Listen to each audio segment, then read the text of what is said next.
النهاردة هنكمل كلامنا عن العلاقة الخاصة. هل ممكن يكون الخجل عائق عن العلاقة الخاصة بين الزوجين؟ إيه هو سبب الخجل؟ وإيه هو علاجه؟ هل ممكن يكون النظرة غير الصحيحة للجنس سبب من أسباب الخجل؟ ده اللي هنعرفه في حلقة النهاردة. الزواج مش مكان للخجل، لأن العلاقة الحميمة هي علاقة مقدسة وطاهرة، والكتاب المقدس بيقول كل شيء طاهر للطاهرين وأما للناجسين فليس شيء طاهر. طب يعني إيه الكلام ده؟ يعني الخجل الطبيعي متوقع في الأول، لكن الخجل المبالغ فيه ده نتيجة فكرة غلط عن الجنس، زي إن الجنس حاجة عيب أو خطأ. كمان مهم جدا إن الزوجين يبدأوا حياتهم بتوبة نقية وجهاد روحي عشان يكونوا في حالة توافق روحي وجسدي مع بعض.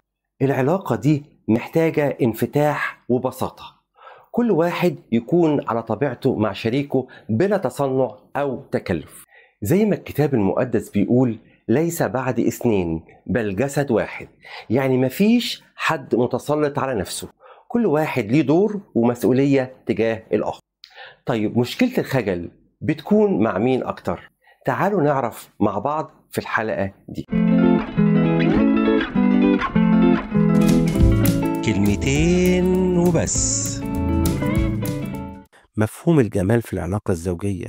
هنا بقى بنوصل لحاجة مهمة جدا، هو مفهوم الجمال. في الزواج المسيحي الجمال مش بس شكل لكنه داخلي كمان، لأن الله هو مصدر الجمال وإحنا مخلوقين على صورته. الجمال الداخلي ده بيشع من النفس للآخر لما تكون النفس منفتحة على ربنا. في العلاقة الحميمة في الزواج مش بس اكتشاف الجسد لكنها كمان اكتشاف للجوهر.